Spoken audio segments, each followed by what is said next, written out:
Hello everyone. Thank you for coming out. We are students from Robert Wood Johnson Medical School, and we're here to talk about fitness and wellness, supporting healthy aging through exercise. I'm Robin. I'm Zach. My name is Rashika. Nice to meet you all. Hi, Marjorie. All right, so we're just gonna jump right in. So, like I mentioned before, we are students, we're not yet physicians. So before you decide to maybe make some changes to your lifestyle after hearing our wonderful presentation, make sure you talk to your doctor. They're probably way more informed about this than we are. So this is a brief outline of the things that we're gonna go through. We're gonna start off with the importance of exercise, then we're gonna go through a fun little myths versus facts regarding exercise. Then we're gonna talk about some benefits that exercise will provide.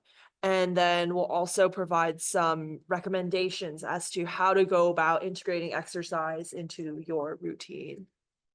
So right here, what Oh, yes, the bingo. So we have a fun little interactive activity. You all probably got a fun little bingo sheet. And feel free to fill it out as you go through our slides with us. If you get a bingo, you will get a prize. So go for it. All right, so let's talk about the importance of exercise. So how many folks here are already incorporating exercise into their daily routines? Oh, very Everyone nice. is, okay. Can people say why they exercise? Why do you exercise? Just shout it out. Makes you feel good. Makes you feel good. Fabulous answer. Staying healthy, of course. It's fun. It's fun, of Nice. course, of course. Any favorite types of exercise that people like to do? Mine is mainly walking. Walking is great. I walk 4.5 miles a day, Wow. the average per year. Wow. Wow. That's awesome. I could take a page out of your book. I'm sitting all day studying all that. So yeah, okay, great. So those are all wonderful ways of exercising, also really great reasons. Here, you can make exercise personalized to your health needs and capabilities. It also improves your bone and cardiovascular health for a younger heart. So by putting stress on your bones, you can strengthen your bones and overall contribute to your health. And exercise is really important for healthy aging and also for managing chronic disease.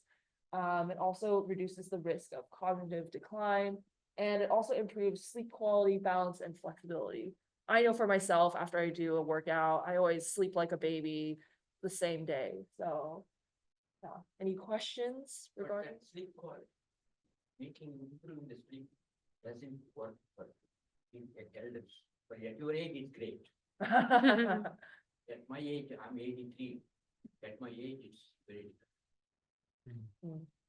Gotcha. Maybe it also depends on the exercise, but again, these are all just kind of general I know. general facts. Myth or fact? We're gonna do this now. It's too late to start exercising. No, you can, sorry, there is no time and there is no particular date to start at this age. Any time is better. Of course, of That's a course. great way to put it. Yes. Exactly. All right, so false, definitely a myth. Yeah. Y'all are correct. Over time, increasing the intensity, frequency, or duration of workouts leads to greater health improvements. But of course, it's good Yeah, to, it- yeah, it's good to stick with what you feel comfortable with and what will prevent injury. All right, next one. Any level of exercise is beneficial. Nice. Yes, many different types of levels of exercise are great for your health. So whether it's walking or doing something as intense as Zumba, any of that is beneficial for your health. What matters is that you get your heart rate pumping. And then this one, trying to exercise and get healthy is pointless. Decline in old age is inevitable. Myth or fact? Part of it is fact. Well, yeah, you're not wrong. Like there is decline, but like not pointless. Many of the symptoms that we associate with old age, such as weakness and loss of balance, are actually symptoms of inactivity, not age. That is a very important distinction. Not because you're aging, it's because, you know, we all tend to get a little inactive as we get a little older. This organic material, it deteriorates over a period of time, there's such life. Yeah, but you know. All right, next one. Exercise isn't safe for someone my age. I don't want to fall and break a hip. Fabulous. Exercise can actually reduce your chances of a fall as it builds strength, balance, and agility. So there's kind of an adage that's like, if you don't use it, you lose it. So you have to keep using your muscles so that you maintain the support throughout your body, and that prevents falls. And then this one, setting small and achievable exercise goals can boost your strength and confidence. Myth or fact? Yeah, of course. Starting with realistic goals helps with consistency. So I know everyone here is already exercising, but in case you have a loved one in your life who isn't exercising and thinks it's really insurmountable, like, oh my gosh, like I can't, like exercise is like running all the time or like going to the gym and stuff, but you can tell that you can coach your loved one or friend or acquaintance or whoever and be like, no, you can start with small manageable goals, like just starting out by walking, for instance. And once you've mastered that, you can go on to maybe jogging, or maybe once you find a bit more confidence, you can go to a group fitness class like Zumba. So every step counts. Every step counts. And exercise is boring and can't be fun. It's not a myth or a fact. I only heard one person say that. Yes, the myth. Any physical activity counts. You got to figure out what you enjoy and do that. Because ultimately, the best exercise is the type of exercise that you enjoy, because you can be consistent with it. And again, any movement counts as long as you keep doing it and you build a habit. And then right before you know it, you're active. You can call yourself active, that you're into fitness. Yeah. And it doesn't matter if your peers are running marathons or doing crazy things. What matters is that you move and that you do what's good for your body. And also when you get tired, you can try something new. Like, yes, like pickleball is the new thing these days. There's always a new sport, physical activity that's popping up. And yeah, now we are going to go into the benefits of exercise for the elderly, in particular. So Alrighty. So we already talked about some of the benefits, but now we're going to go a little bit deeper into some of the science behind it and what it can really do to boost all these aspects of your life. So for example, bone health, we think about a lot as, you know, the things that happen to our bones. We hear about people breaking bones more easily, but as we've mentioned, you know, exercising can really be helpful in preventing things like hip breaks and other bone fractures, because it can really stimulate bone growth. So it's going to be really helpful in that way. As long as you are consistently moving, you're going to be able to help your bone health. And then it also improves balance and coordination. So the more you're using those muscles, the more sort of stable that they become, the less likely you're going to fall. And if you don't fall and you have stronger bones, that's sort of a win all around. And it enhances joint stability, again, helping with, you know, risk of fall decreasing as well, and just overall skeletal health. In terms of cognition, and really like the way that we think, the way that we're able to think clearly, exercise can actually help a lot with that. So things like aerobic training or resistance training, those things have been shown to be really helpful in maintaining cognition over time, and sort of that ability to continue to learn, to think, to process information. Additionally, you know, a physically active lifestyle is associated with a reduced risk of cognitive decline. So again, you know, being able to keep up, you know, being able to learn, being able to think clearly, all of those things are benefited by exercise. And it improves your ability to create new connections, which is really helpful as well if you're learning new skills, and you're continuing to grow and to learn as we age. Okay, so this is a little video about how you start with heart health, and we'll play that for you.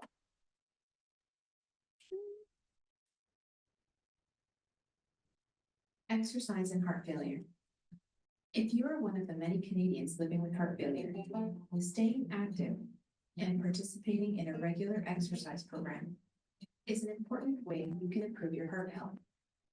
Regular exercise can help you feel better, live longer, and decrease the need for admission to hospital to treat heart failure. It will also help you better manage other health conditions, such as blood pressure, blood sugar, cholesterol levels, lose weight if needed, and decrease symptoms of depression. Is it safe for me to exercise? First, talk to your healthcare provider to determine if it is safe for you to exercise and what type of exercise program is best. Generally, if your heart failure symptoms have been stable, you can start to exercise. Cardiac rehabilitation. Joining a cardiac rehabilitation program is an excellent way to learn how to exercise. These programs have a team of healthcare providers that will work with you to create a personalized exercise prescription. If you cannot attend on-site, home-based programs are available with ongoing contact with exercise specialists. Throughout the program, you will receive education and support on how to exercise safely, achieve your goals, and control risk factors for heart disease. What type of exercise is recommended? 2 types of exercise are recommended: aerobic and strength training. Aerobic exercise, also called cardio, uses the body's large muscles and causes heart rate to increase.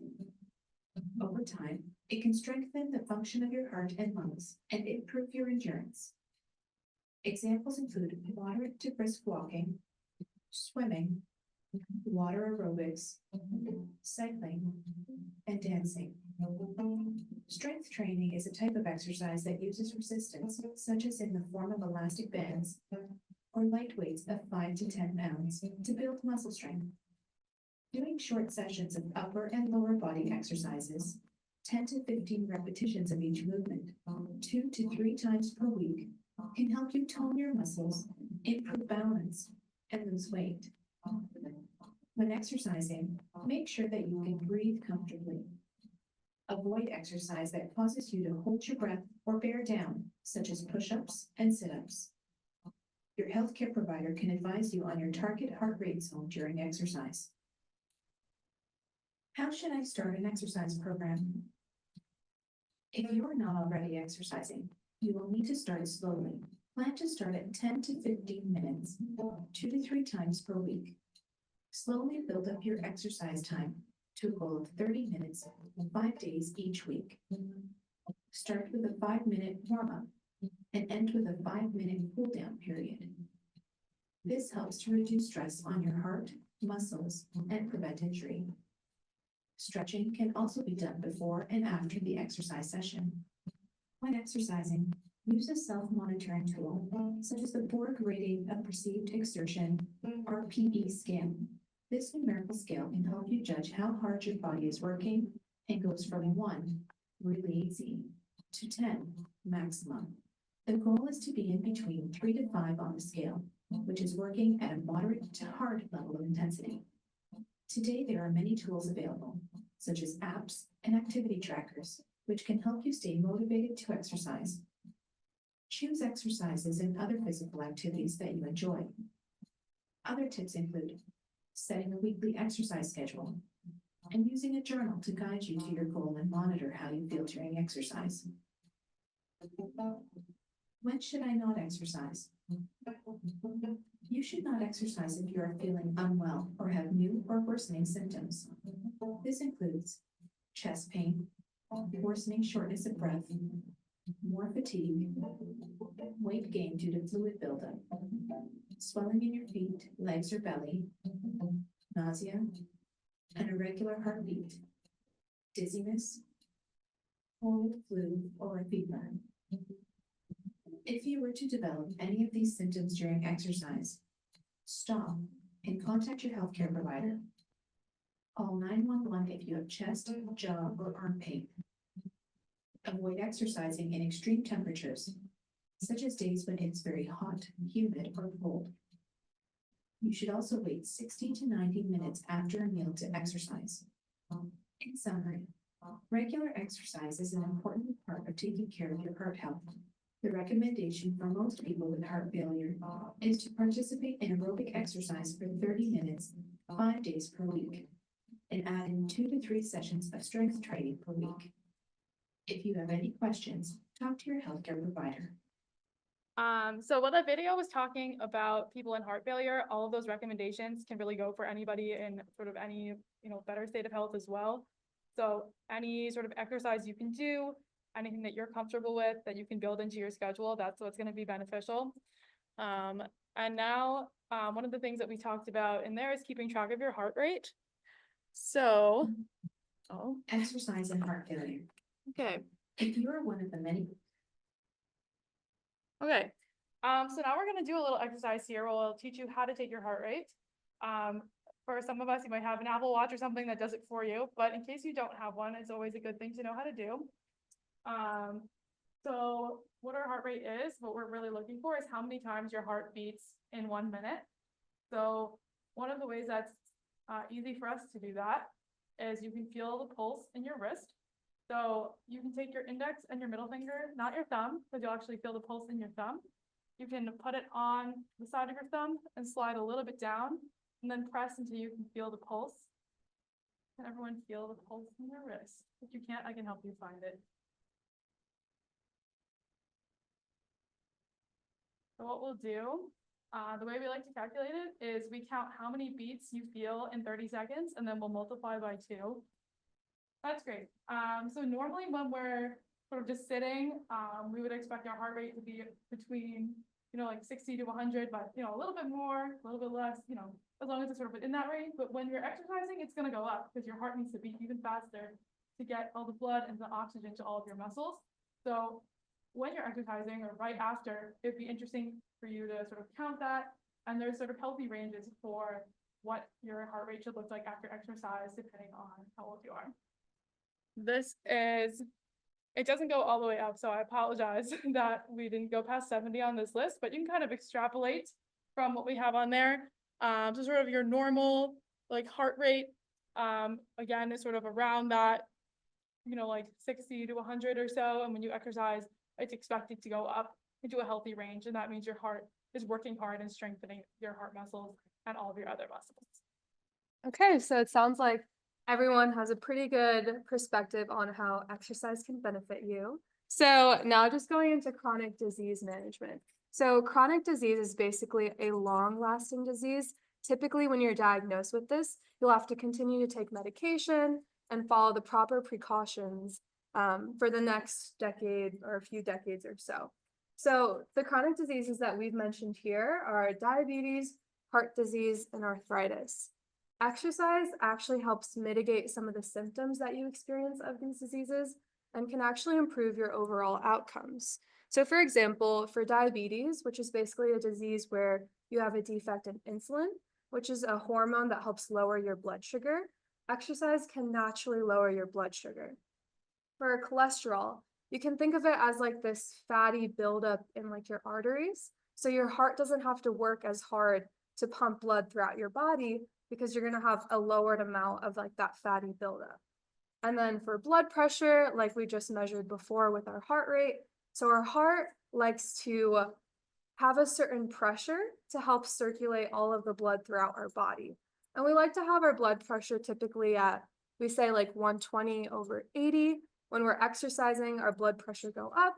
And then when we have certain diseases like heart disease or diabetes, our blood pressure also rises. So by exercising, we can naturally bring that down so our heart also doesn't have to work as hard to pump. And then like I said before, it helps improve your overall outcomes.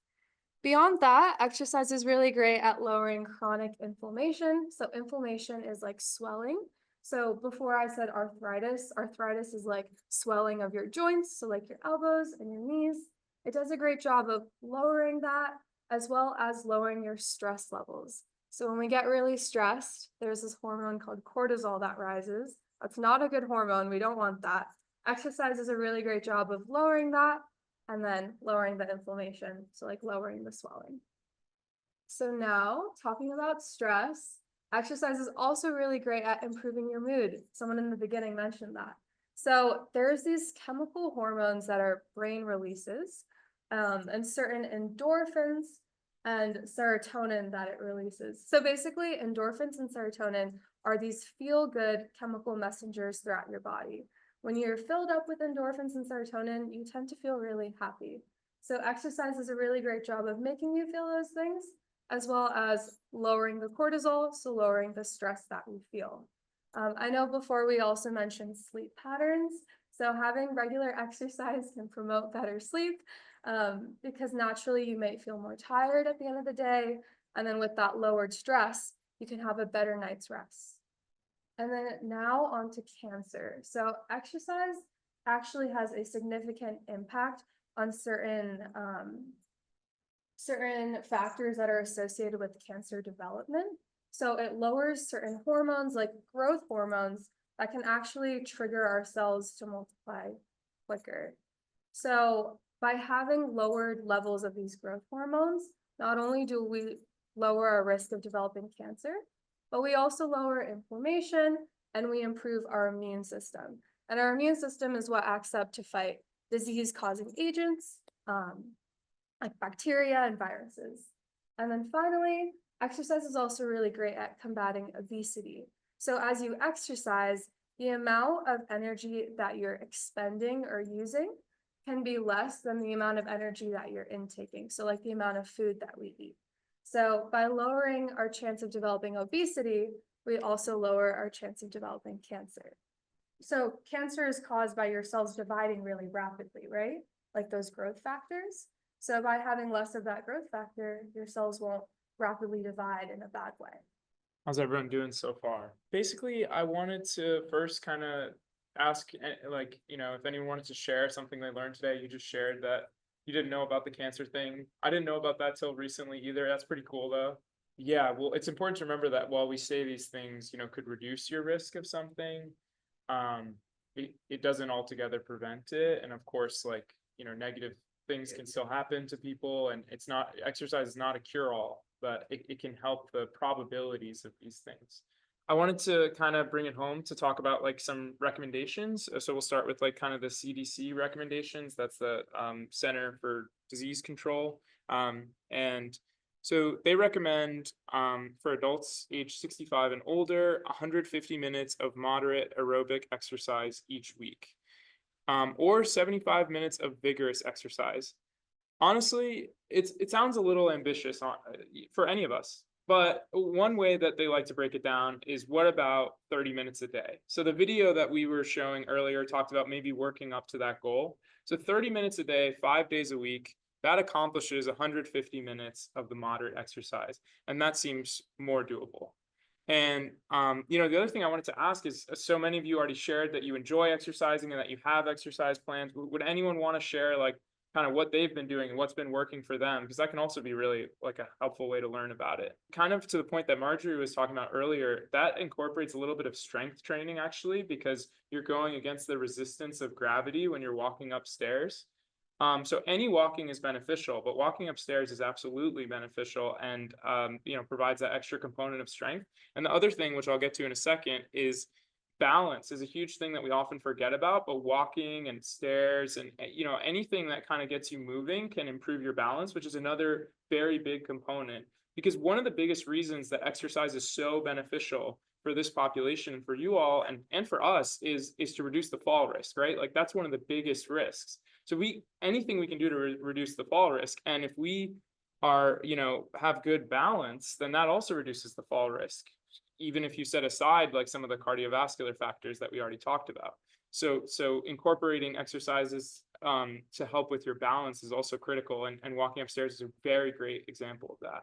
It's throughout your whole life. And, getting involved in it early, like when you're young, like us, I think all of us, when we were learning about metabolism in school just a few weeks ago, we all kind of took an inward look and we're like, hey, like, this stuff is really important. And like, we want to make sure as our lives get busier, we want to continue to incorporate exercise. So we look up to you all for exercising in your you know, in your later years, and we hope to like continue our habits and do the same when we're your age, because it is so important and it is hard to start, right? Yeah, like walking while you're on the phone, great way to do it. And the other thing, like he said, walking inside counts too, right? It's just the steps. So you know, it doesn't have to be a long walk outside, just whatever you can do around the house, and yeah, any step is a great step. It's different for everybody, right? All of our bodies are different, and really we want to foster conversations about like a healthy weight, you know, but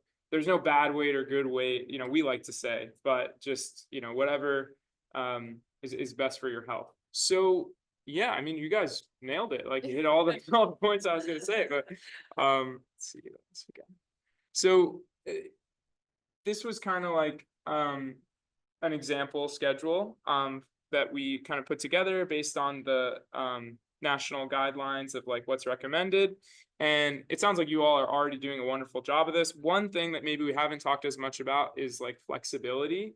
I know like playing sports growing up, I actually didn't really think much about flexibility, but it's a really important component of your health.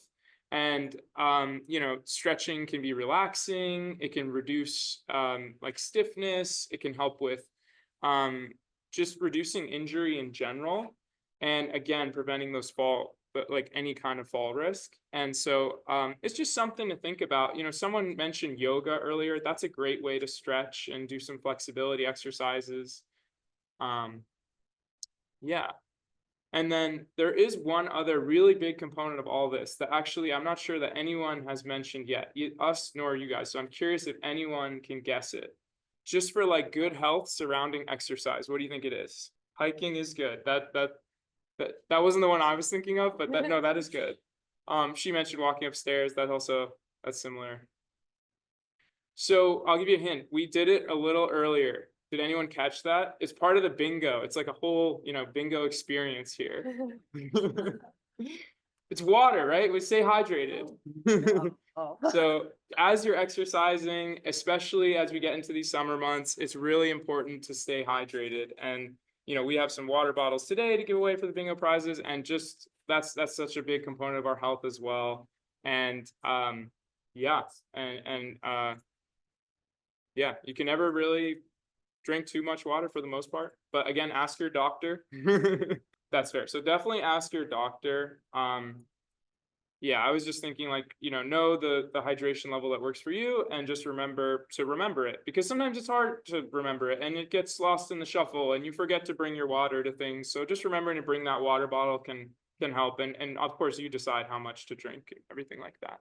So you guys are all pros. You don't need the you don't need the schedule, but yeah, no, I mean that all sounds great, and it's definitely great to have rest days and hard days and easy days as well. And it sounds like the senior center has a lot of really wonderful opportunities for exercise. That's awesome. Yeah, this was just like some more kind of examples, just kind of helping people get started if they didn't know where to start. And yeah, so hopefully this is just like a resource, but it sounds like you know, we kind of hit a lot of these points. I think one key point that you know, the video mentioned is like vigorous exercise can be really beneficial, but definitely talk to your doctor first before you know, engaging in that, and like you just want to make sure that that's recommended for you specifically. But it often can be, and so we encourage you to have that conversation with your doctors, especially if you enjoy vigorous exercise.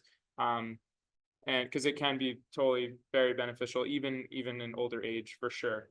And the CDC recommends it was like can't remember. I think it was like I'll check.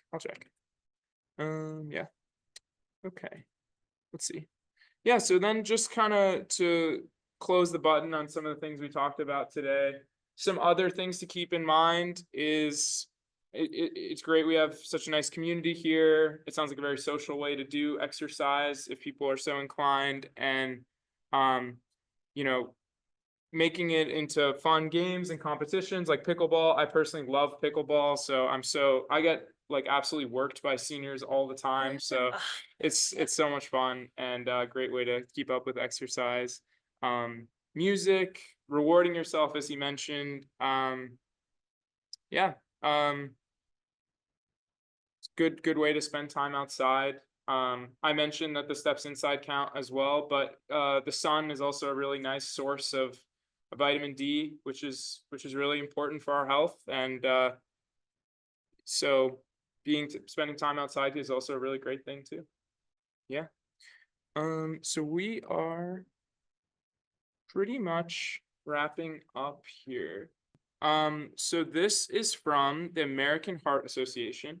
So they have a really nice website. You can go on there, and I believe that the Habit Coach videos would be free on there for anyone to watch. And I will double check that for you and let you know. But yeah, I'm pretty sure it's just on the website. Yeah, it's interesting. These national guidelines are for the general populace. I think I would recommend asking your doctor, because it is very possible that like you are able to do more than what the average guideline recommends. So definitely that's a conversation between you and your doctor. The CDC is just trying to give general recommendations for the average person of that age, and they do have specific qualifications, like for people with this condition or that condition, that can also be really helpful guidance. But ultimately, all these conversations are one to be had with your doctor. And but it is a good question. Yeah, and you'll be glad to know that they're very much taking steps to like teach us about that and make us aware of it. And a lot of our education is surrounding like trying to make patients feel more comfortable. So we're really excited for the future generation of medicine that's going to pay a lot like special attention to that. Yeah, we have a whole like empathy curriculum, which is a really great job. And then so just to close with the disclaimer that we started with, we are not doctors. We are baby doctors maybe, but so please have these conversations with your doctor. And please let us know, or the library said they have some wonderful resources for you, but feel free to reach out to us as well if you have any more questions. And thank you so much for taking the time today.